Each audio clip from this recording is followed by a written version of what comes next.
Lord David Owen, who is today giving a lecture to Fondazione La Malfa in the Sala Zuccari del Senato, is an extremely interesting personality of English politics and culture. He has been a very young member of parliament for the Labour Party, has been a very young Minister of Foreign Affairs in the 70s, and he has been the European representative in the former Yugoslavia from 92 to 95. Apart from these very significant achievements, David Owen is an intellectual, I would say. In his training, he's a doctor, I understand. He's a neuro doctor, and he's an author.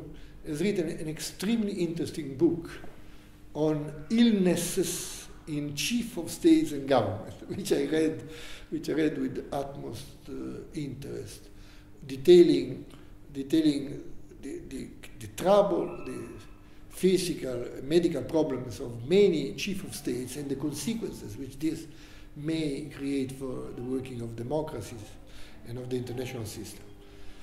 He is also a committed European, although he has very serious doubts, which I would like him to express about the eurozone and the euro in particular. And he is now the author, and this is going to be the theme of his conversation today, is the author of a book which details his idea of how to restructure Europe, taking into account the developments of the Eurozone and the fact that there are some European countries, such as UK, but not only the UK, who don't want to be involved in the Eurozone project, but they want to be involved in the European project as such. I think it would be interesting for the website of Fondazione La Malfa to have a few words from Lord Owen on the kind of perspective he is describing in his book. Thank you very much for being with us. Thank you. Well, I suppose I should start by saying it's good to be in Rome. It's good to be talking to Italian people because you're in the eye of the storm at the moment. And I don't want to say anything which gives the impression I'm telling you what to do. Italy's a sovereign nation and a very serious and substantial nation and good European nation. And what may suit you may not necessarily always suit other countries like my own, the United Kingdom. I think the problem with Europe, if I might put it this way, is one of pretension. We keep trying to run too fast. We keep trying, the elite, to push Europe further than the people of Europe really accept. So we take these big steps, and it was a very big step with the Treaty of Maastricht to have a single currency, and we push it beyond its economics and let it be guided by its politics. Now, a European currency is a very difficult thing to achieve. We've got experience of history of past currency unions which broke up in Europe and elsewhere in the world. And one of the characteristics seems to be of a European currency, or any currency, is that they really are best run by a nation with all the sovereign powers of their own national bank, their own taxation policy. For example, Britain is not a member of the euro.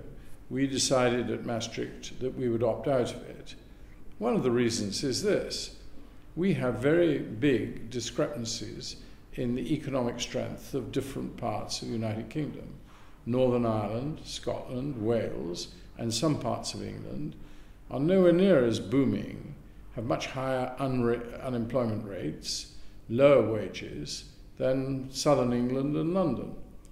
And we offset that imbalance, if you like, by a deliberate decision to put more money from central government into Scotland, Wales, Northern Ireland, and some of the regions of England. And if you have that capacity to correct some of the imbalances, then a single currency runs very much better. One of the problems of the European currency and the Eurozone is that apart from the regional policies of the European Union, there are not anywhere near the same policies. Now, the United States took a long time to come together actually in one country. It also took over 100 years to adopt a single currency.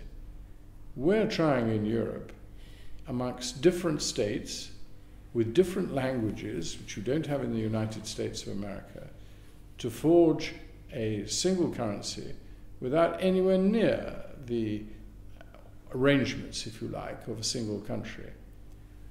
Now, this Eurozone experiment has failed, and I hope that Brussels and the Commission become a little more honest in accepting that. The design at Maastricht was a failure. Now we have to change it, and we have to change it pretty quickly if the world economy is not to be damaged by Europe any more than it has already been by this crisis in the Eurozone that has certainly gone on since 2009. If you like, it's an addition to the global economic crisis. Now, how it's settled is for the Eurozone. As far as the British government is concerned, somewhat surprisingly, since if you look back at English history, for 400 years we've been trying to stop a large country develop in Europe, which we would see as against our interests. And we've been in favour of the balance of power and keeping power, if you like, more evenly distributed, not allowing it to build up in the European continent. We are now saying, look, the crisis is so bad, the Eurozone problem has to be resolved. We will not stand in the way of any measures to integrate, to create a banking union, a fiscal union, and indeed, what will follow inevitably after that, much greater political union. Hitherto, we've tried to stop it and block it. But we feel if we start to block this, we'll get blamed for the Eurozone crisis continuing. The Eurozone crisis doesn't help us. It's damaging our economy, damaging the American economy, damaging the world economy. So we are not the barriers to changes in the Eurozone. That is for the Eurozone countries. But don't be under any illusion. If Europe has a Eurozone which starts to resemble a country with much greater federal powers, that will have a very substantial impact on the United Kingdom. And what we're saying is, we don't want to be part of the Eurozone, but we believe we are part of the single market, and we want to remain a member of the single market. We want to remain a full voting member of the single market with the same powers as we have now, with all the other Eurozone members. And I think that is something that has to happen as we restructure the Eurozone, as you restructure those of you who are in it. You must also allow us, if you could, as partners in this European enterprise, to have a restructuring of the single market so that it is not dominated and controlled by the Eurozone, but is controlled by all the members of it. And actually, I think we need to have a wider membership, a wider European membership. Bring in Norway, bring in Iceland, bring in Turkey, and eventually you see a single market less unified in the sense of being one country, more consensual, embracing countries like Ukraine and even Moldova, and certainly all the Balkan countries. Well, thank you very much for this very forward-looking view. My personal views about many of these problems coincide with yours. Fundamentally, I do share the view that the weakness of the Eurozone is in the fact that there is no nation behind the euro, and there is no central bank, therefore there is no central bank with all the powers. And this was obvious for everybody to see in Maastricht. And I felt that it was a mistake of the Europeans and also of the leadership in Brussels to think that by putting the cart before the oxen, namely by creating the currency union before there was a homogeneity, or among countries we would produce homogeneity. And we are not going to produce this. And the only thing, as you say, correctly say, we need a government, a federal government. However, and that's my other point, in Europe, I think that the contribution of UK to the democracy of Europe is fundamental. And I rather do without a more integrated Europe if this means to have UK outside. The amount of good sense which stems out of in foreign affairs, in other areas, which stems from UK politics and UK body politic in general, is absolutely necessary for Europe, in my view. So if the solution you are drawing, in other words, a wider union in which some of the countries belong to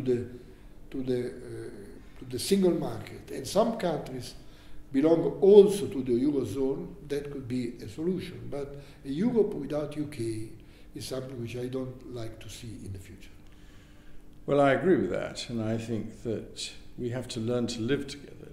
The whole idea of Europe is that we're partners, and that therefore in restructuring the eurozone, all of us have got to be involved, at least in dealing with its implications. The actual finer decision-making of what you do exactly with the fiscal compact treaty, what you do with the banking union, that must be for the members of the eurozone. But its implications are very considerable. Now, some people may think, listening to this must be terribly complex.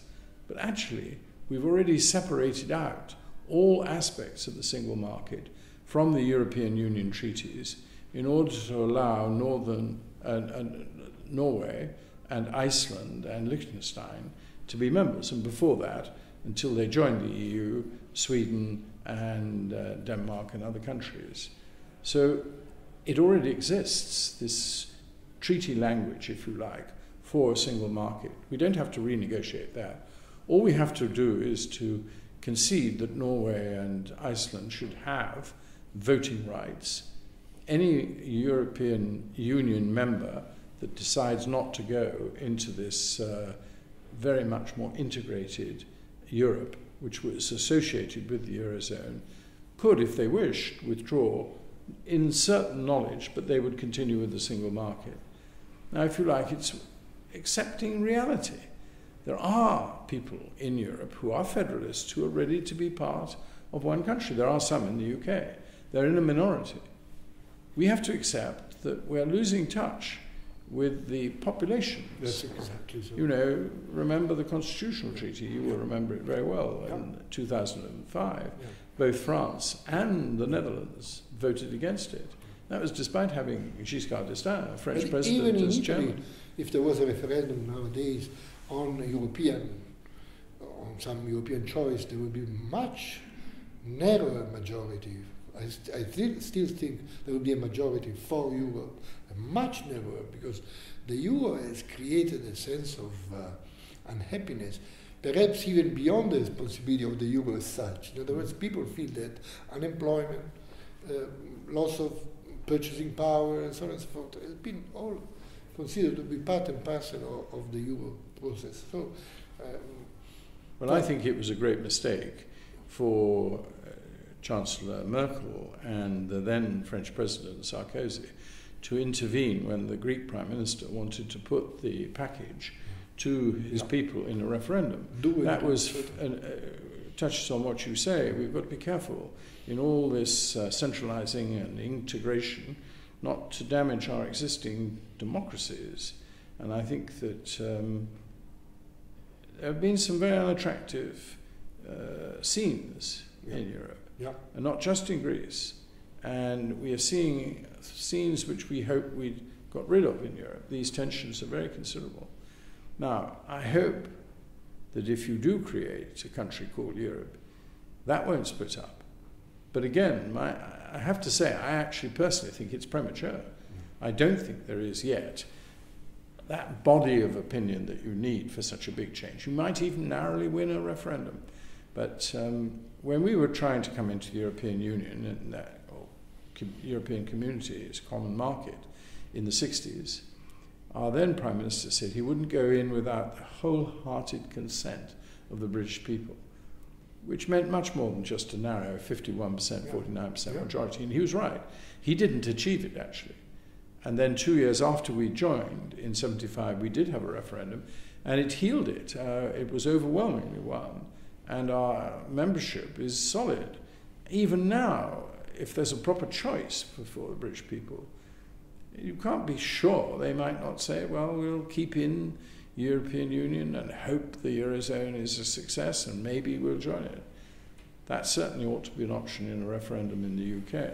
I personally think, and I personally would vote against that now, if the integration is as close as it looks to, because the British people will never accept, I don't think, a single foreign policy where you have qualified majority voting. I'm happy to accept, and we accept, qualified majority voting on the single market and the idea of these complicated trading issues always having to be agreed. You can't do that. I also think it's very essential to have a single negotiator.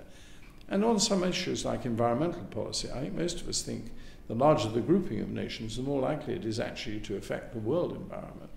We are not saying, therefore, no to European cooperation, European growing together organically at a pace that the people can accept. But you've got to carry the people with you. This is, above all, a democratic enterprise, but the elite are too often seen to be leading it. Well, thank you very much, Eric, and